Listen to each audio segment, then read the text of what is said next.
ঘরে আব্বা আম্মা দুজনের কেউ নাই। আজকে মনে হয় যেন লক্ষ কোটি টাকার বিনিময়ে যদি মাকে পাওয়া যেত, এরা মাকে নিত। হাতগুলো নামা রে বাজার, কি দিয়ে তোমাদেরকে বুঝাবো বলো? নবীজি বড় একা একা দাদুর সাথে জীবন কাটায়। দাদু কোলের মধ্যে নিয়ে ডাক দেয়, দাদু ভাই, যদিও তোমার বাবা আর ফেরত আনা যাবে না, মাকেও ফেরত আনা যাবে না, কিন্তু আমি তোমাকে অভাব বুঝতে দেব না। মালিকের কুদরত বুঝা বড় দায়। মাত্র 2 বছরের মাথায় 8 বছর যখন নবীজির বয়স, একমাত্র প্রিয় মানুষ দাদা আব্দুল মুত্তালিব জমিন থেকে বিদায়। আর নবীজি দাদার লাশের পাশে বসে ঘুরে আর একজন চাচার চেহারার দিকে করুণ নজর দিয়া তাকায়, আর একজন চাচার হাত ধরে ধরে ডেকে বলে, চাচা গো, আমি মুহাম্মদের তো মা নাই, বাবা নাই, আজকে আমার দাদু জমিন থেকে বিদায়। আমি কার ঘরে থাকবো, কোথায় একটু আরাম পাবো, কে আমার আদর করবে? রব্বে করিমের ফেরেশতারা রাসূলের কান্না দেখে আল্লাহর দরবারে গিয়ে হাজির। আমার মালিকের সামনে দাঁড়ায়া ফেরেশতারা ডেকে বলেন, আল্লাহ, তোমার কি তোমার বন্ধুর জন্য মোটেও ভয় লাগে না? তোমার বন্ধুর জন্মের আগে বাবা নিয়ে নিছো, জন্মের 6 বছরের মাথায় মাকেও নিয়ে নিলা, তোমার বন্ধু জন্মের 8 বছরের মাথায় দাদাকেও নিয়ে নিলা, তোমার বন্ধু কেমন করে দুনিয়ায় চলবে? আমার মালিক ডাক দেয়, ফেরেশতারা জানো, দুনিয়ার কোন নবীকে আমি হাবিব বলে ডাকি নাই, আমি আমার মোহাব্বতকে হাবিব বলে ডাক দিছি। আমার বন্ধু আমার এত আপন, আমার বন্ধুর কাছে আমি মা রাখবো না, বাবা রাখবো না, দাদা রাখবো না, কাউরে আমার নবীর পাশে রাখবো না, আমার বন্ধুর পাশে থাকবো আমি আল্লাহ। চিল্লা কও না, থাকবেন কে কে কে? আওয়াজ দিয়ে জোরে বলো না, কে? আমার আল্লাহ আমার নবীর সাথে ছিল কি ছিল না, একটু আওয়াজ করে কও না। রাসূল নামে কে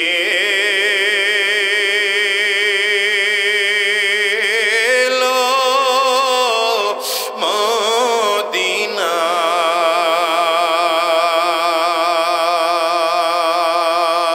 মদিনায়? রাসূল নামে ওরে আকাশের ওই চন্দ্র কেড়ে, কও না, ওরে আকাশের ওই চন্দ্র কেড়ে ওকে আনলো মদিনায়?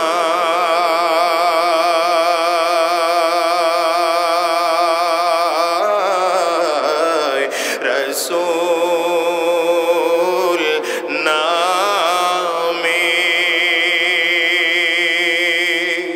আমি দেখি নাই, শুনি নাই কোথাও,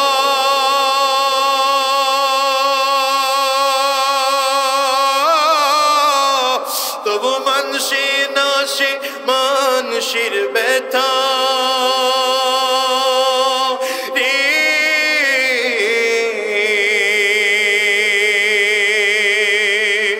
ওরে এমন দরদীর কথা, এমন দরদীর কথা শুনলে পরাণ জুড়ায়।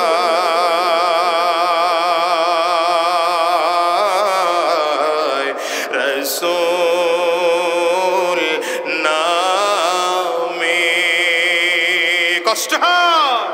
আমার যুবকদেরকে বলবো, যুবক, তুমি আজকে নবীর আদর্শ ছেড়ে দিয়েছো, আমার নবীর মাথার টুপি তোমার মাথায় দিতে ভালো লাগে না, নবীর আদর্শ অনুযায়ী জীবন চালাতে তোমার ভালো লাগে না, নবীজির আদর্শ অনুযায়ী তুমি নিজের পারিবারিক জীবন, রাষ্ট্রীয় জীবন, সিরত সুরত, লিবাস পোশাক, আচার ব্যবহার তোমার করতে মনে চায় না।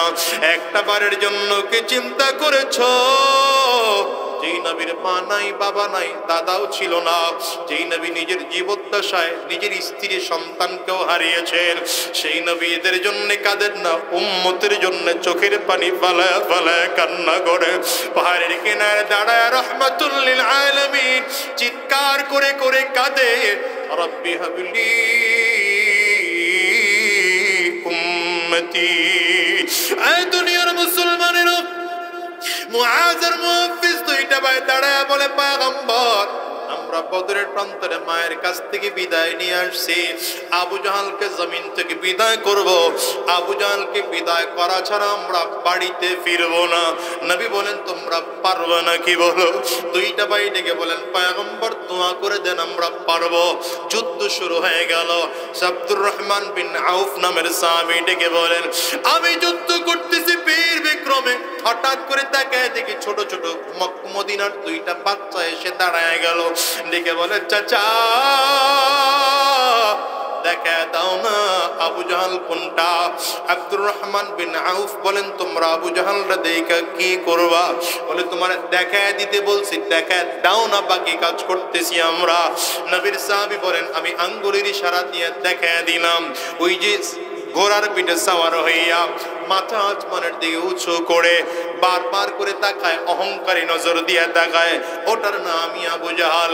দেখা দিতে দেরি হয়, বড় ভাইটা ছোট ভাইয়ের দিকে তাকায় বলেন, তুই আমার পেছন দিকটা খেয়াল রাখবি। আমি সামনের দিকে দৌড়াইলাম, তোর বাড়ি পাহাড় থেকে কইলাম। ছোট ভাই আর বড় ভাই মিলে দৌড়ায়। বড় ভাই গিয়া ঘোড়ার পায়ের মধ্যে আঘাত করেছে। মাত্রটা এত বেশি ছিল, আবু জাহল হুমড়িকে জমিনের মধ্যে পড়ে গিয়েছে। দুইটা ভাই আবু জাহলের বুকের মধ্যে চড়ে বসলো। এই ছোট ছোট দুইটা ভাই, রব্বি কারীম এদের শরীরে এমন শক্তি দিয়েছেন, এই দুইটা ভাই যখন আবু জাহলের বুকের উপরে বসা, আবু জাহল নড়াচড়া পর্যন্ত করার সাহস আর সুযোগ আর শক্তি পায় না। নবীর সাহাবী আব্দুল্লাহ ইবনে মাসউদ রাদিয়াল্লাহু আনহু, নবীর দুশমন, ইসলামের দুশমন আবু জাহলকে জমিন থেকে বিদায় করে দিল। এদিকে আবু জাহলের ছেলে ইকরামা দূর থেকে তাকায় তাকায় দেখে আমার বাবাকে ছোট বাচ্চা দুইটা জমিন থেকে বিদায় করে দিল। প্রতিশোধ নেওয়ার জন্য ইকরামা ধারালো তরবারি নিয়ে সামনের দিকে আগায়। মুআজের হাতের ডান হাতের মধ্যে একটা করে, আঘাতের চাপটা এত বেশি হাতটা হাড্ডি সহ কেটে যায়, চামড়ার সাথে পুরো হাতটা ঝুলতেছে। হযরত মুআজ দেখেন হাত দিয়ে তরবারি উঠানো যায় না, ডান হাত দিয়ে তরবারি ছেড়ে দিলেন, বাম হাত দিয়ে তরবারি উঠাইয়া সামনের দিকে আগাইতে আরম্ভ করেছে। কিন্তু ডান হাতের মধ্যে খুব ব্যথা হয়, এই হাতের কারণে সামনে আগানো যায় না। মুআজ এবার বাম হাত দিয়ে তরবারি ছেড়ে দিলেন, বাম হাত দিয়ে ডান হাতকে টেনে পায়ের মধ্যে ঢুকিয়ে দিলেন। শরীরের সমস্ত শক্তিগুলো একত্রিত করিয়া এত জোরে টান দিয়েছে, চামড়াটা ছিঁড়ে হাত নিচে পড়ে গেছে। মুআজ এবার হাতের দিকে তাকায়া চিল্লায়া ডাক দেয়, ওরে হাত, কেন তোরে আমার শরীর থেকে আলাদা করে দিলাম তুই কি জানো? কেন দিলাম? কারণ কিয়ামতের ময়দানে আমার মালিক নাকি জবানটারে বন্ধ করে দিবে। সেদিন নাকি হাত সাক্ষী দিবে, পা কথা বলবে, অঙ্গ প্রত্যঙ্গ কথা বলবে। সেই দিন তুই রবের সামনে দাঁড়ায় সাক্ষী দিবি, আমি তোরে আমার নবীর মুহাব্বতে, ইসলামের মুহাব্বতে, কোরআনের মুহাব্বতে, দ্বীনের মুহাব্বতে শরীর থেকে আলাদা করে দিলাম। ওই দুনিয়ার যুবক সাহাবায়ে কেরাম এই দ্বীনের জন্য, ইসলাম কায়েমের জন্য রক্ত দিয়েছেন, জীবন দিয়েছেন। কেউ ঘর ছেড়েছেন, কেউ বাড়ি ছেড়েছেন, কারো সন্তান হারাতে হয়েছে, কারো বিবি হারাতে হয়েছে। দেখো তোমার আমার তো ইসলামের জন্য এমন কোনো ত্যাগ করা লাগে নাই। আজকে নবীরে মোহাব্বত করে মাথায় টুপিটাও লাগাইতে পারো না, নবীরে মোহাব্বত করে সুন্নতি পোশাকটাও পড়তে পারো না, নবীরে মোহাব্বত করে নামাজ জামাতের সাথে পড়তেও পারো না। আরে জামাত কেন, ঘরে বসেও পড়তে পারো না। আজকে নবীর উম্মত হইয়া সুদের ব্যবসার সাথে জড়িত, নবীর উম্মত হইয়া ঘুষের ব্যবসার সাথে জড়িত, নবীর উম্মত হইয়া হারাম কাজের সাথে জড়িত। একের পর এক গুনাহ করে করে করে করে আমলনামা ভারী করে ফেললা।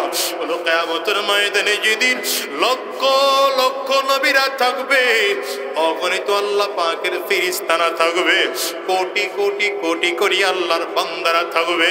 সেই দিন আমার নবী যদি আল্লাহর সামনে দাঁড় করে তোমারে জিজ্ঞাসা করেন, উম্মত তোরে জান্নাতে নেওয়ার জন্য আমি নবী কত কান্না করেছি, এরপরে তুই কেন গুনাহগার, কেন তুই জাহান্নামী হয়ে জমিন থেকে আসছো? বলো রবের সামনে দাঁড়াইয়া আমার নবীকে সেদিন কি জবাব দিবা? এই জন্য ওয়াদা করে মাহফিল থেকে বিদায় হও। যতদিন এই জমিনের মধ্যে থাকবো, হারাম রাস্তায় চলবো না, শয়তানি রাস্তায় চলবো না, গুনাহের পথে চলবো না, জিনার রাস্তায় চলবো না, আমার নবীর সুন্নাহ অনুসরণ করে করে চলবো। এক ওয়াক্ত নামাজও আমরা ছাড়বো না, আল্লাহর হুকুমগুলো পালন করবো। কারা কারা ওয়াদা করতে তৈয়ার? দুইটা হাত উঁচা করে আমার আল্লাহকে দেখাও, আওয়াজ দিয়ে চিল্লায় জোরে ডাকো, চিৎকার করে আওয়াজ করে ডাক দাও না আল্লাহ। জোরে চিল্লার তোমার বান্দাদের দিকে কুদরতি নজর দিয়ে একটু তাকাও। তোমার বান্দাদের কারো চোখে পানি, এদের কারো ঘরে মা নাই, কারো ঘরে বাবা নাই। আয় আল্লাহ, এরা দুইটা হাত উঁচু করেছে, আমরা আর হারাম রাস্তায় চলবো না, আর শয়তানি রাস্তায় চলবো না, আর গুনাহের পথে চলবো না। আল্লাহ আল্লাহ তুমি কবুল করে নাও, কবুল করে নাও। চিল্লায় বলো না আমিন। وقضى بما يريد حكمة وحكما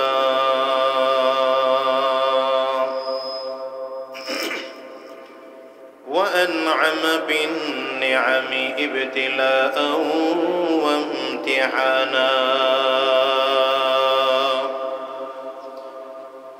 ونشهد أن لا إله إلا الله وحده لا شريك له لا شريك له ذو الجلال والإكرام ونشهد أن محمدًا عبده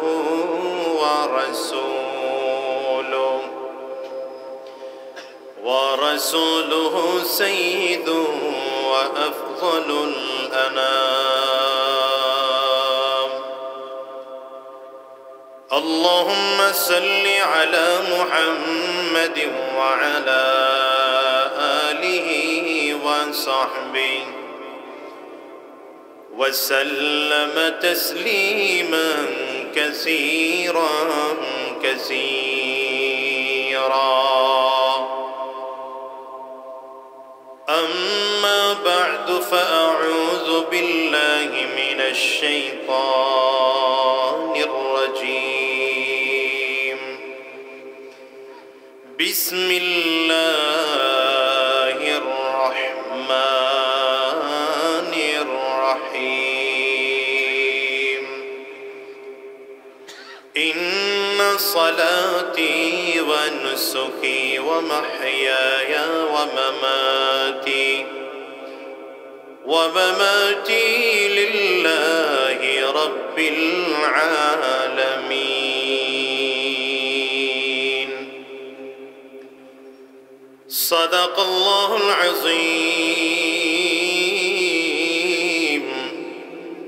وصدق رسوله النبي الكريم ونحن على ذلك من الشاهدين والشاكرين والحمد لله رب العالمين سبحانك لا علم لنا إلا ما علمتنا إنك أنت العليم الحكيم رب اشرح لي صدري ويسر لي أمري واحلل عقدة من لساني يفقه قولي সম্মুখপানে সমবেত দিন প্রিয় ইসলাম প্রিয় দিনদার ইমানদার মুমিন মুসলমান বর্তে মুজাহিদ ভাইরা মুরব্বী বাবা জিরা যুবক বন্ধুরা কচি কাঁচা মাসুম বাচ্চারা পর্দার অন্তরালে অবস্থানরত সম্মানিতা শ্রদ্ধেয়া মা ও বোনেরা আল্লাহ পাকের শুকর যে আল্লাহ তাআলা আপনাকে আমাকে অত্যন্ত দয়া করে মায়া করে মহব্বত করে ভালোবেসে আজকের এই কোরআনী মজলিসে জান্নাতি বাগানে ঈমানদারদের মজলিসে আল্লাহ ওয়ালাদের মজলিসে বিশেষ করে আল্লাহ পাকের জাকিরিন ও শাকিরিন বান্দাদের মজলিসে যে রব্বে করিম মৌলাই করিম আপনাকে আমাকে আসার বসার তৌফিক দান করেছেন সে মহান রব্বুল ইজ্জত ওয়াল জালালের দরবারে শুকর আদায় করি আমরা সকলেই জবান খুলে আওয়াজ দিয়ে চিৎকার করে জোরে সোরে বলি আলহামদুলিল্লাহ আলহামদুলিল্লাহর আওয়াজ যতটুকু হওয়া দরকার ততটুকু হয় নাই আলহামদুলিল্লাহর আওয়াজ আরো বাড়াতে হবে রাজি আছেন বলেন আপনার আমার কণ্ঠ দান করেছেন কে ডান হাতের শাহাদাত আঙ্গুলিটা উঁচা করে একটু চিৎকার করে জোরে বলেন কণ্ঠ দান করেছেন কে সবাই আঙ্গুলটা উঁচা করতে পারলেন না সবাই উঁচা করে বলেন কণ্ঠ দান করেছেন কে কণ্ঠ যদি আল্লাহ তাআলা দান করে থাকেন তাহলে কণ্ঠের মালিক কে আরো জোরে বলেন আওয়াজ করে চিল্লায় বলেন কণ্ঠের মালিক যদি আল্লাহ হয়ে থাকেন কণ্ঠ যদি আল্লাহ তাআলা দান করে থাকেন তাহলে আপনার আমার কণ্ঠের সর্বোচ্চ আওয়াজ পাওনাদার কে আর জোরে বলেন আঙ্গুল উঁচা করে চিৎকার করে বলেন সকলে প্রাণ খুলে জবান খুলে মন খুলে কণ্ঠ উজাড় করে ইমানি আওয়াজকে উঁচু করে অন্তরের অন্তরস্থল থেকে একবার চিৎকার করে আওয়াজ করে বলুন আলহামদুলিল্লাহ খুশি না বেজা জোরে বলেন আমরা প্রশংসা করলাম কার প্রশংসা করতে হবে কার সব জায়গায় প্রশংসা করতে হবে কার জোরে বলেন নামাজের মধ্যেও প্রশংসা করি কার রোজা রাখতে গিয়েও প্রশংসা করি কার জিকির করলে প্রশংসা করি কার আরো জোরে বলেন দ্বীনি কাজ করলে প্রশংসা করি কার কোনো ভালো জিনিস হলে প্রশংসা করি কার মসজিদ মাদ্রাসা প্রতিষ্ঠা করতে গিয়ে প্রশংসা করব কার আয়াতে কারিমা তিলাওয়াত করেছে আল্লাহ রাব্বুল আলামিন বলেন ইন্না সালাতি ওয়া নুসুকি ওয়া মাহইয়ায়া ওয়া মামাতি লিল্লাহি রাব্বিল আলামিন আল্লাহ তাআলা গোটা জাতিকে ইখলাস শিখাচ্ছেন কি শিখাচ্ছেন জোরে বলেন ইখলাস কি জিনিস ইখলাস হলো সেই জিনিস যত কাজ করব সেটা একমাত্র আল্লাহর জন্য করব এটার নাম হচ্ছে কি বলেন না সহজ ভাষায় বোঝেন এটার নাম হচ্ছে ইখলাস এজন্য আল্লাহ তাআলা সূরা ইখলাস নামে একটা আলাদা সূরা নাজিল করেছেন সেখানে আল্লাহ তাআলা নিজের পরিচয় আগে দিয়েছেন কুল হুয়াল্লাহু বলেন কুল হুয়াল্লাহু আহাদ আল্লাহ তাআলা ইখলাস শিখাচ্ছেন জাতিকে যে আমি আল্লাহর পরিচয় জানতে চাও সূরা ইখলাস নাজিল করে আমার পরিচয় দিচ্ছি আমি আল্লাহ হলাম এক এবং একক দ্বিতীয় পরিচয় আল্লাহ তাআলা নিজের দিচ্ছেন আল্লাহুস সামাদ আমি আল্লাহ তাআলা অমুখাপেক্ষী কারো মুখাপেক্ষী না তিন নম্বর পরিচয় আল্লাহ দিচ্ছেন লাম ইয়ালিদ ওয়া লাম ইউলাদ আমি আল্লাহ তাআলা কাউকে জন্ম দেই নাই আমাকেও কেউ জন্ম দেয় নাই চতুর্থ আল্লাহ নিজের পরিচয় দিচ্ছেন ওয়ালাম ইয়াকুল্লাহু কুফুয়ান আহাদ আমি আল্লাহর সমকক্ষ গোটা জাতি দুনিয়ার মধ্যে কেউ নাই। এখানে ইখলাস শিখাচ্ছেন আল্লাহ তাআলা। ইখলাস শিখিয়ে চারটা কথা বলেছেন। এক নম্বর, আল্লাহ বলছেন ইন্না সালাতি, বান্দা তুমি বলো আমার নামাজ, ওয়া নুসুকি আমার কুরবানি, 3 নম্বর ওয়া মাহইয়ায়া আমার বেঁচে থাকা, 4 নম্বর ওয়া মামাতি আমার মরে যাওয়া। আল্লাহ শিখাচ্ছেন লিল্লাহি রাব্বিল আলামিন, বলো এসব একমাত্র আল্লাহর জন্য। এখানে 4টা কথা বলছেন আল্লাহ। 1 নম্বর কি বললেন? নামাজ। 1 নম্বর কিসের কথা বলেছেন? 2 নম্বর কুরবানি। বলেন 2 নম্বর কি বলেছেন? ছাত্র কিন্তু খুব ভালো না, কথা বলতে হবে। 1 নম্বর নামাজ, 2 নম্বর কি বলেছেন? 3 নম্বর জীবন, 3 নম্বর 4 নম্বর মরণ।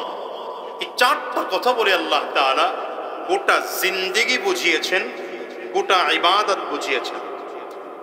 কারণ যত ইবাদত আছে সকল ইবাদত 2 ধরনের হয়। বলেন কয় ধরনের? কিছু ইবাদত শুধু জানি ইবাদত, শারীরিক কষ্ট হয়, সম্পদ খরচ হয় না, বুঝতেছেন কিনা? আবার কিছু ইবাদত এমন আছে শুধু অর্থ খরচ হয়, শরীর খরচ হয় না, শারীরিক কষ্ট হয় না। আবার কিছু ইবাদত এমন আছে অর্থ খরচ হয়, শারীরিকও কষ্ট হয়। তাহলে ইবাদত কয় ধরনের বুঝলাম? 3 ধরনের। কয় ধরনের? 1 ধরনের ইবাদত শুধু অর্থ খরচ হলো, শারীরিক কষ্ট হয় না। কিছু ইবাদত এমন আছে শারীরিক কষ্ট হয়, অর্থ খরচ হয় না। 3 নম্বর এমন কিছু ইবাদত আছে শারীরিকও কষ্ট হয়, আবার আর্থিকও সমস্যা হয়। যেমন ধরেন নামাজ, নামাজে সম্পদ খরচ হয়, কথা কয় না।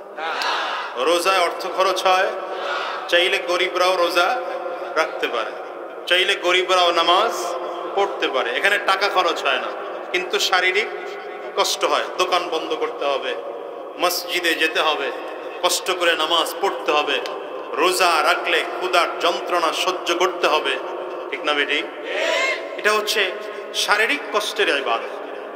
আবার কিছু ইবাদত আছে বললাম যেটা শুধু সম্পদ খরচ হয়, শারীরিক কোনো কষ্ট হয় না। যেমন যাকাত, যাকাতে শুধু অর্থ খরচ হয়, বলেন শারীরিক কোনো কষ্ট আছে? আপনি যাকাত দিচ্ছেন, 50 লাখ টাকা যাকাত এসছে আপনার, আপনি দিয়ে দিলেন, কোনো কষ্ট হলো না, কিন্তু সম্পদ খরচ হলো। আবার কিছু ইবাদত এমন আছে শারীরিক কষ্ট হয়, সম্পদও খরচ হয়। যেমন হজ, হজ করতে গেলে শারীরিক কষ্টও করা লাগে, ইহরাম পড়ে পড়ে। আরব দেশের রোদ, প্রচন্ড গরম রোদ, এই রোদের মধ্যে পুড়ে পুড়ে এরপরে হাঁটতে হয়, সাই করতে হয়, সাফা মারওয়া দৌড়াতে হয়, তাওয়াফ করতে হয়, মিনায় যেতে হয়, আরাফায় যেতে হয়। আল্লাহ তাআলা এই 2টা কথা বলে, নামাজ বলে আর কুরবানি বলে, গোটা ইবাদত এর মধ্যে নিয়ে আসছেন। কি নিয়ে আসছেন? গোটা ইবাদত। বুঝে না কথা? গোটা ইবাদত এর মধ্যে নিয়ে আসছে। এরপরে আল্লাহ বলেছেন আমার বেঁচে থাকা, আমার মরে যাওয়া, অর্থাৎ আমার গোটা জীবনটা আমি বাঁচবো তো আল্লাহর জন্য, মরবো তাও। আল্লাহ বলেন আমি যখন তোমারে বুঝাইলাম নামাজ আমার জন্য, রোজা আমার জন্য, বান্দা কত আর বলবা, সোজা কথায় বলে দাও আমার বেঁচে থাকা, আমার মরে যাওয়া সব কার্য। এই জন্য বলেছি আমরা যত ইবাদত করি সকল ইবাদত আল্লাহর কাছে কবুল হওয়ার জন্য শর্ত হলো 2টা। বলেন কয়টা? 1 নম্বর হতে হবে আল্লাহর জন্য, খালিসান লিওয়াজহিল্লাহ, সকল ইবাদত হতে হবে কার জন্য? 2 নম্বর ইবাদত হতে হবে নবীজির তরিকায়। কার তরিকায়? এই 2টা জিনিস না থাকলে কোনো ইবাদত আল্লাহর কাছে কবুল। আপনি নামাজ পড়লেন, তো নামাজ আল্লাহর জন্য হয় নাই, নবীজির তরিকায় হয় নাই, তাহলে এই নামাজকে নামাজ বলবে না, নামাজ হবে না। এই জন্যে নামাজ পড়বো, কবুল হওয়ার জন্য শর্ত লাগবে কয়টা? 2টা। রোজা রাখবো, কবুল হওয়ার জন্য শর্ত কয়টা? এক নম্বর কার জন্যে? দ্বিতীয় নম্বর নবীজির তরিকায়। যাকাত দেব, শর্ত কয়টা? হজ করব, শর্ত কয়টা? দাড়ি রাখতে হলেও শর্ত কয়টা? মাথায় টুপি দেব, শর্ত কয়টা? কথা বল না কেন? লম্বা জুব্বা পড়বো, শর্ত কয়টা? রাজনীতির জন্য শর্ত নাই। জোরে কয় না, আরো জোরে বলে। রাজনীতির জন্য শর্ত নাই। কি শর্ত আছে? রাজনীতিও হতে হবে আল্লাহর জন্যে, রাজনীতিও হতে হবে নবীজির তরিকায়। বলে কেন? আপনাদেরকে আগে একটা প্রশ্ন করি, আমার প্রশ্নের উত্তর দেন যদি বুঝেন। আচ্ছা, রাজনীতি ইবাদত না ইবাদত না? সবাই কয় না। রাজনীতি ইবাদত না ইবাদত না? এটা আগে ক্লিয়ার হয়। যদি রাজনীতিকে ইবাদত মনে না করেন, যারা রাজনীতিকে ইবাদত মনে করে না, তাদের থেকে চাঁদাবাজ তৈরি হয়, তাদের থেকে তৈরি হয়। তারাই রাজনীতি নামে দুর্নীতি করে, তারাই রাজনীতি নামে লুণ্ঠন করে। কি ঠিক না ঠিক জোরে বলো? রাজনীতিটাকে যদি ইবাদত মনে করতেন, তাহলে রাজনীতি আমার নবীর তরিকায় করতেন। কি ঠিক না ঠিক? রাজনীতিটাও কি ইবাদত? রাজনীতিটাও তাহলে নামাজ ইবাদত হলে সেখানে আল্লাহর জন্য লাগবে, নবীর তরিকা লাগবে। রোজা ইবাদত হলে সেখানে ওই দুই শর্ত, যাকাত ইবাদত হলে সেখানে ওই দুই শর্ত। তাহলে রাজনীতির জন্য ওই দুই শর্ত। এক নম্বর, রাজনীতিও হতে হবে কার জন্য? আঙ্গুল উঁচা করে চিৎকার করে জোরে বলেন। দ্বিতীয় নম্বর, রাজনীতিও হতে হবে নবীজির তরিকায়। ঠিক আছে তো? নবীজি সব শিক্ষা দিয়েছেন। অর্থনীতি ইসলামে আছে, পররাষ্ট্রনীতি ইসলাম নবীজি শিক্ষা দিয়েছেন, স্বরাষ্ট্রনীতি ইসলাম, ইসলামের মধ্যে নবীজি শিক্ষা দিয়েছেন। দেখেন রাসূলুল্লাহ সাল্লাল্লাহু আলাইহি ওয়াসাল্লাম গোটা জাতিকে এমন আদর্শবান করেছেন। এই খেয়াল করেন, নবুয়তির 10 বছর পরে নামাজ ফরজ হয়েছে। কত বছর পরে? প্রশ্ন হচ্ছে, এই নবুয়তির 10 বছরের আগ পর্যন্ত অন্য কোনো ইবাদত কিন্তু ফরজ হয় নাই। রোজা পড়ে, যাকাত পড়ে, হজ সব পড়ে, বরঞ্চ এগুলো সব হিজরতের পর। কিন্তু নবুয়তির 10ম বছরে নামাজ কেন ফরজ হলো? আল্লাহ তাআলা নবীকে দিয়ে প্রথম শিখাইলেন যে দুনিয়ার জাতিকে নামাজ শেখানোর আগে আখলাক শেখানো দরকার, চরিত্রবান বানানো দরকার, আল্লাহর পরিচয় দেওয়া দরকার, নবীর পরিচয় দেওয়া দরকার, আখিরাতের পরিচয় দেওয়া দরকার, তাওহীদের পরিচয় দেওয়া দরকার। শুধু তাই নয়, সন্তান বাবা মায়ের সাথে কেমন আচরণ করবে এটাও শিক্ষা দেওয়া দরকার। বাবা মা সন্তানের সাথে কেমন আচরণ করবে এটাও শিক্ষা দেওয়া দরকার। জামাই শ্বশুরের সাথে কেমন আচরণ করবে নবীজি এটাও শিক্ষা দিয়েছেন।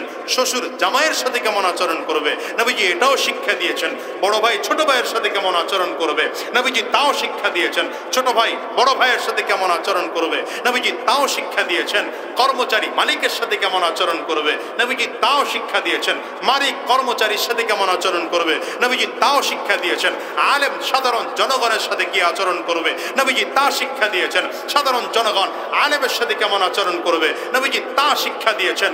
এমনকি সাধারণ মানুষ রাজনীতি করলে কেমন করে রাজনীতি করবে, মদিনায় গিয়া গভর্নমেন্ট অফ মদিনার প্রেসিডেন্ট হয়ে রাহমাতুল লিল আলামিন তাও শিক্ষা দিয়েছেন। চিল্লা আওয়াজ করে বলো ঠিক কিনা?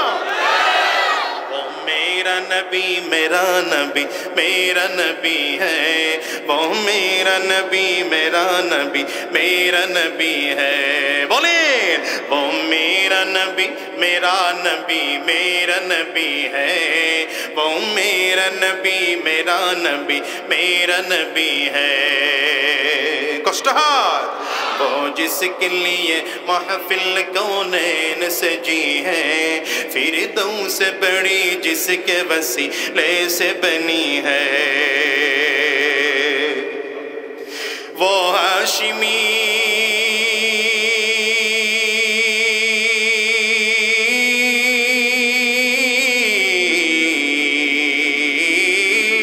वो हाशिमी मक्की मदनी युल अरबी है, वो मेरा नबी मेरा नबी मेरा नबी है। बोलो ना, वो मेरा नबी मेरा नबी मेरा नबी है, वो मेरा नबी मेरा नबी मेरा नबी है। अल्लाह का फरमान अलम नशरह लक सदरका मनसूब है जी से वरफअना लक ज़िक्रका। जिस ज़ात का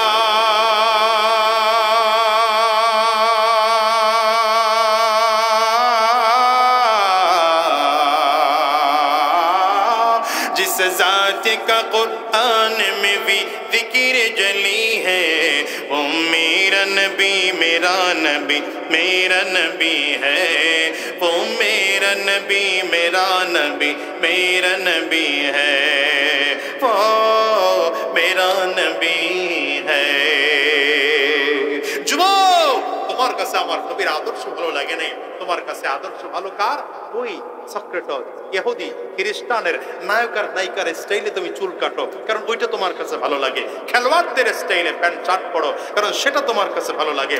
এই জন্যই বলি আমার দেশের যুবকদের অবস্থা এখন এমন, তুমি নিজেও সুদখোর, তোমার নেতাও সুদখোর। তুমি নিজে ঘুষখোর, তোমার নেতা ঘুষখোর। তুমি হারাম রাস্তায় চলো, তোমার নেতাও হারাম রাস্তায় চলে। তুমি বাবা মায়ের অবাধ্য সন্তান, তোমার নেতাও বাবা মায়ের অবাধ্য সন্তান। তুমিও দেশদ্রোহী, তোমার নেতাও দেশদ্রোহী। তুমি ইসলামের দুশমন, তোমার নেতাও ইসলামের দুশমন। তুমিও জাহান্নামী, তোমার নেতাও জাহান্নামী। তোমার নেতা যদি আমার নবী হতো, তাহলে আমার নবীর মাথায় টুপি ছিল, তোমার মাথায় টুপি থাকতো। আমার নবীর মুখে দাড়ি ছিল, তোমার মুখে দাড়ি থাকতো। আমার নবীর সুন্নতি পোশাক ছিল, তোমার সুন্নতি পোশাক থাকতো। আমার নবী নামাজ এক ওয়াক্ত ছাড়েন নাই, তুমি নামাজ ছাড়তে পারতে না। আমার নবী রোজা ছাড়েন নাই, তুমি রোজা ছাড়তে পারতে না। আমার নবী হারাম রাস্তায় চলেন নাই, তুমি হারাম রাস্তায় চলতে পারতে না। আমার নবী খুন করেন নাই, ঘুষ খান নাই, সুদ খান নাই, তুমি করতে পারতে না। ঘুষ খেতে পারতে না, সুদ খেতে পারতে না। আমার নবী চাঁদাবাজি করেন নাই, তুমি চাঁদাবাজি করতে পারতে না। আমার নবী দ্বীনের রাস্তায় চলেছেন, তুমিও দ্বীনের পথে চলতে। আমার নবীও জান্নাতি ছিলেন, তুমিও জান্নাতি হয়ে যাইতে। বলো ঠিক কিনা, আওয়াজ করে চিল্লায়। এই জন্য বলে দুনিয়ার নেতা টেতা বাদ দাও মিয়া, সব বাদ দিয়া নেতা মানবা তো আমার নবীকে।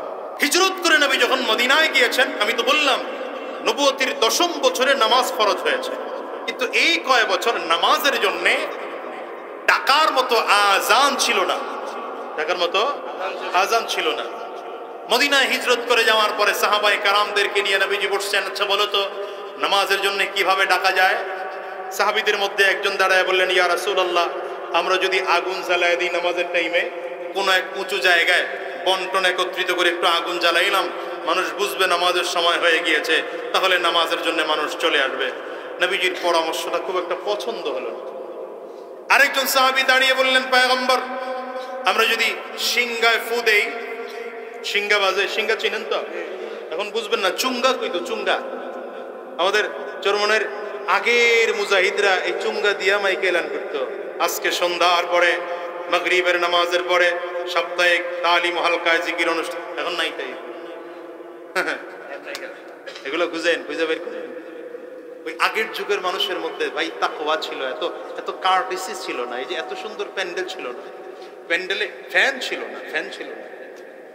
আমি আমার নানারে দেখছি হ্যাজাক লাইট, চিনেন নি আপনারা? হ্যাজাক লাইট নিজে নিয়ে আসতো। আমার নানার ছোট্ট একটা মাইক সেট ছিল, হরেন লাগায়া নিজে ওয়াজ করতো, নিজের নাম নিজে ঘোষণা করতেন। আর সামনে 20-25 জন 50 জন মানুষ থাকতেন, কিন্তু আল্লাহু আকবার 3-3.5 ঘন্টা বয়ান করতেন আল্লাহর বান্দা। আল্লাহ জান্নাত নসিব করুন। এই আল্লাহর বান্দা 3-3.5 ঘন্টা বয়ান করতেন। মানুষ কান্না করতে করতে গড়াগড়ি করে শেষ পর্যন্ত হাতে হাত দিয়ে তাওবা পড়ে বাড়ি যাইতেন, আর নামাজ ছাড়বো না, আর রোজা ছাড়বো না। কিন্তু এখনকার মাহফিল অনেক শান শওকতওয়ালা, অনেক সজ্জিত, মাইক সেট অনেক ভালো, কিন্তু সেই রূহওয়ালা মানুষ এখন আর খুঁজে পাওয়া যায় না। এখনকার মাহফিলে আসে মানুষ হুজুরের সুর টেস্ট করার জন্য। সুরটা কেমন, এটা ভালো না, না আজকে ওয়াজ জমে নাই। কোরআন হাদিসের ওয়াজ, এটা আবার জমনের কি আছে, না জমার কি আছে? কি কথা কন না কেন? তো নবীজি বললেন, তাইলে কি করা যায়? সাহাবায়ে কেরাম বললেন, হুজুর সিংগায় ফু দেওয়া যায়। এই পরামর্শটাও নবীজির পছন্দ হলো না। আরেকজন সাহাবী বললেন, ইয়া রাসূলুল্লাহ, যদি তাইলে সেটাও না হয়, আমরা ঘন্টা বাজাই। ঘন্টা বাজানোটা বুঝেন নাই? স্কুলে ক্লাসের সময় না, এটাও নবীজির পছন্দ না। এটাও তো অমুসলিমদের কাজ। সাহাবায়ে কেরাম পরামর্শ করে সব চলে গেলেন। পরের দিন ফজরের নামাজের পরে, পরের দিন সকালবেলা আব্দুল্লাহ ইবনে যায়েদ রাদিয়াল্লাহু আনহু বললেন, হুজুর আমি রাস্তা দিয়ে চলে যাচ্ছিলাম, আমাকে ধরে একজন শব্দগুলো শিখিয়েছেন। কি শিখিয়েছেন? এখন আযানের যে শব্দ, হুজুর এই শব্দগুলো আমাকে শিখিয়েছেন। আল্লাহু আকবার, আল্লাহু আকবার, আল্লাহু আকবার, আল্লাহু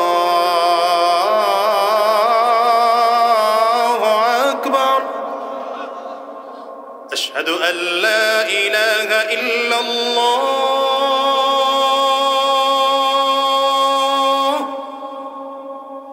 আশহাদু আল লা ইলাহা ইল্লাল্লাহ।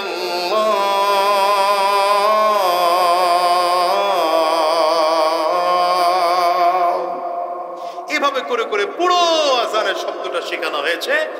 নবীজি বললেন, বাহ চমৎকার তো, তোমার স্বপ্ন সত্য স্বপ্ন। সুবহানাল্লাহ বলেন। স্বপ্ন দেখেছেন সাহাবী, সত্যায়ন করলেন কে?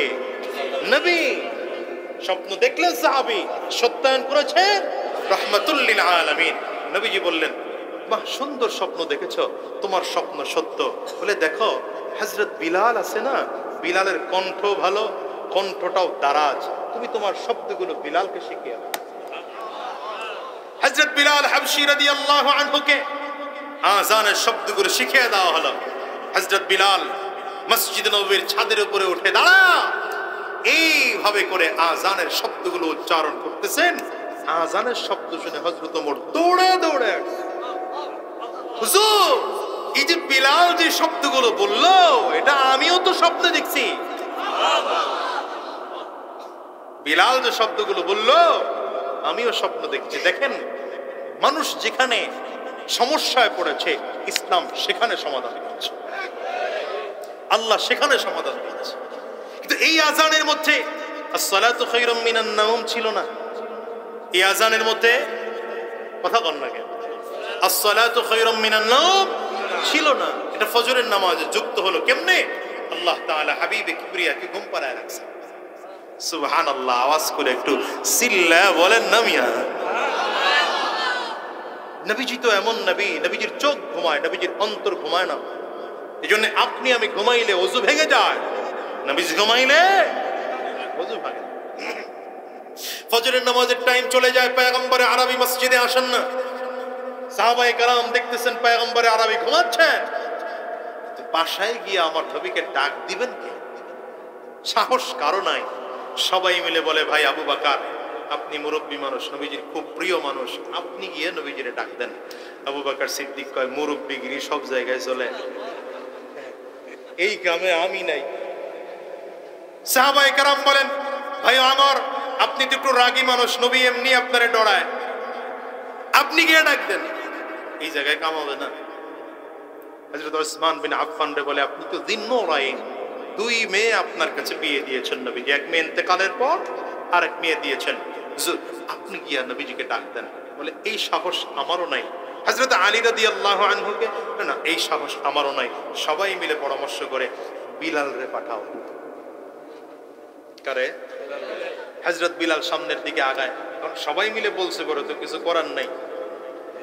দেখবেন ঘরের মধ্যে ভাই তিন চারটা, মা বলছে বাজার আনতে, সবাই মিলে পরামর্শ করে ছোটটা দেখে, আম্মু তোরে কইছে ডিম আনতে, ওরে কইছে নি, কইছে বড়টারে আনতে। ছোটটাই দেখতেছে যদি না আনে তাহলে তিনটা মাইরালে পিটানে ধরে ও গিয়া ডিম আনতে শুরু করছে। হযরত বিলাল সামনের দিকে আগায় তো পেছন দিকে তাকায়। হযরত ওমর চোখ দুইটা বড় বড় করে বুঝায়। হযরত বিলাল নবীজির দরজার সামনে দাঁড়ায় আছে। আল্লাহু আকবার বলেন। কিন্তু আমার নবীকে কি কয়ে ডাক দিবেন? ডাক দিবেন কি বলে? যদি ডাক দেয় হুজুর উঠবেন না, নামাজ পড়বেন না, এগুলো তো বলা যায় না। নবী কি এটা কিভাবে বলে? বেয়াদবি হয়ে যায়।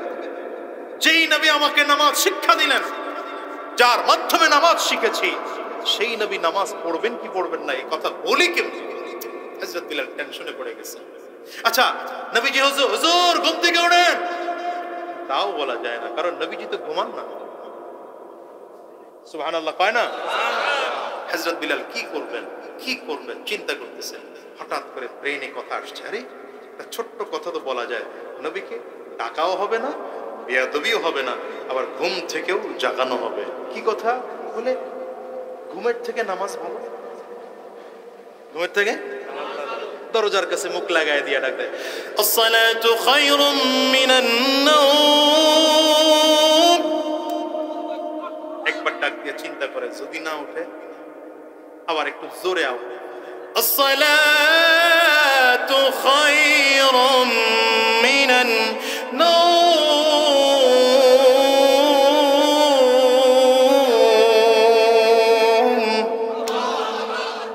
নবীজি বলেন, যাও বিলাল যাও, আসতেছি। সুবহানাল্লাহ। বাড়ি গিয়ে গোয়েল নিয়ে যাও বিলাল, আসতেছি। ফজরের নামাজ পড়ে আমার নবী বিলালকে দাঁড় করাইছে, নাই দাঁড়াও। পাইছো কই? হযরত বিলাল থরথর করে কাঁপতেছেন, চেহারা লাল হয়ে গেছে, চোখ দিয়ে পানি পড়তেছে। নবীজি সামনে দাঁড়ায় বলবে কিভাবে? বিনয়ের সাথে বলছেন, পয়গম্বর কেউ আমাকে শিখিয়ে দেয়নি, আপনার দরজার সামনে যখন দাঁড়ালাম, হুজুর কি বলে আপনাকে ডাকবো, কোন ডাকে না জানি বেয়াদবি হয়ে যায়। হঠাৎ করে আমার জেহেনে চলে আসলো, যদি রহমাতুল লিল আলামিনকে এই কথা বলে ডাকা যায় ঘুমের থেকে। আলহামদুলিল্লাহি রাব্বিল আলামিন, আলহামদুলিল্লাহি রাব্বিল আলামিন, والصلاة والسلام على سيد الأنبياء والمرسلين. ربنا آتنا في الدنيا حسنة وفي الآخرة حسنة وقنا عذاب النار. ও দয়ার মালিক, তুমি তোমার বান্দাদের দিকে একটু তাকাও, তোমার বান্দাদের কারো কারো চোখে পানি, কারো চক্ষু দুইটা লাল, কারো চোখ দিয়ে গাল বেয়ে পানিগুলো পড়ে। আল্লাহ মজলিসে কার জানি মা নাই, আল্লাহ কার জানি বাবা নাই। এ বাজার চোখের পানি ফালায়া কাঁদো। পর্দার আড়ালের মা, তোমরাও চোখের পানি ফালায়া একটু কাঁদো না। যদি কান্না না আসে কান্নার ভান ধরো। ও যুবক, জীবনে কত গুনাহ করেছো বলো, গুনাহের কথা স্মরণ করে জোর করে কান্না করো। আর নিজের মনটারে বুঝ দাও, পড়ে গেলে জাহান্নামে যাওয়া যাবে না, কবরের আযাব থেকে মুক্তি পাওয়াই লাগবে, মালিকরে খুশি করায় কবরে যাওয়াই লাগবে। চিল্লা মালিকরে ডাক দাও না, আল্লাহ।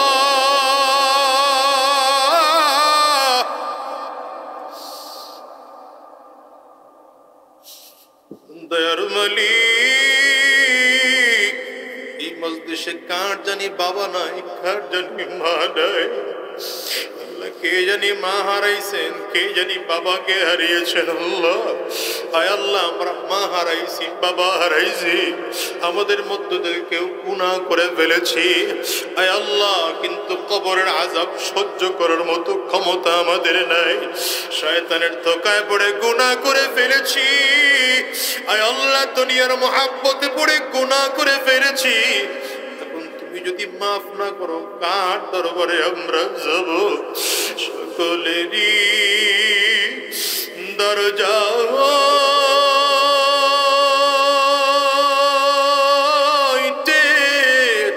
আল্লাহ ফিরিয়া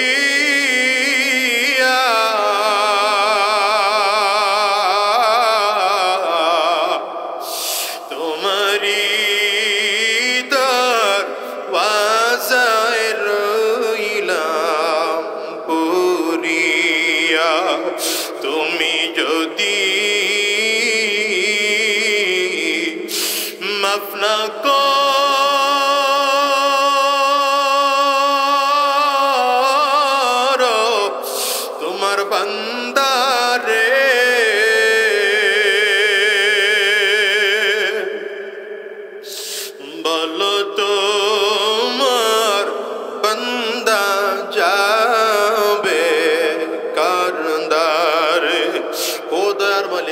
মেহরবানি করে জিন্দেগির গুনাহগুলো মাফ করে দাও আল্লাহ। আর হারাম রাস্তায় চলবো না, আর শয়তানি রাস্তায় চলবো না আল্লাহ। তুমি আমাদের জিন্দেগির গুনাহগুলো মাফ করে দাও রব্বে করিম, আমাদের জিন্দেগির গুনাহগুলো মাফ করে দাও। আয় আল্লাহ, আজকের এই মাহফিলকেও তুমি কবুল করে নাও। আমাদের মধ্য থেকে যাদের মা বাবা জমিন থেকে বিদায় হয়ে গেল, আব্বা আম্মার কবরগুলো জান্নাতের টুকরা বানায় দাও। যাদের আব্বা আম্মা বেঁচে আছে মালিক, আব্বা আম্মার খেদমত করার তৌফিক দিয়ে দাও। আয় আল্লাহ, আমাদের আত্মীয় স্বজনদের মধ্যে যারা জমিন থেকে বিদায়, তাদের কবরগুলো জান্নাতের টুকরা বানিয়ে দাও রব্বে করিম। আমরাও যখন বিদায় হয়ে যাব, আমাদের কারো কবরে আযাব দিও না আল্লাহ, পুলসিরাতে আযাব দিও না আল্লাহ, মিজানে হাসরের ময়দানে আযাব দিও না আল্লাহ। আয় আল্লাহ, আমাদের জিন্দেগির গুনাহ মাফ করে দাও। এলাকার যত মুরব্বিয়ানে কারাম আছেন তাদেরকেও তুমি কবুল করে নাও। এই মজলিসে যারা হাত তুলে আমিন আমিন বলছেন, আমাদের সকলকে তুমি জান্নাতি বলে কবুল করে নাও। আয় আল্লাহ, তুমি জান্নাতি বলে কবুল করে নাও। এই মাহফিলের সভাপতি, প্রধান অতিথি, আরো যত মেহমান আছেন প্রত্যেককে দ্বীন ও ইসলামের জন্য কবুল করে নাও। আয় আল্লাহ, আমরা যারা মুসিবতের মধ্যে আছি মুসিবত দূর করে দাও। যারা অভাবগ্রস্ত অভাব দূর করে দাও। যারা পেরেশানিগ্রস্ত পেরেশানি দূর করে দাও। যারা যে সমস্যার মধ্যে আছেন প্রত্যেকের সমস্যাগুলো দূর করে দাও।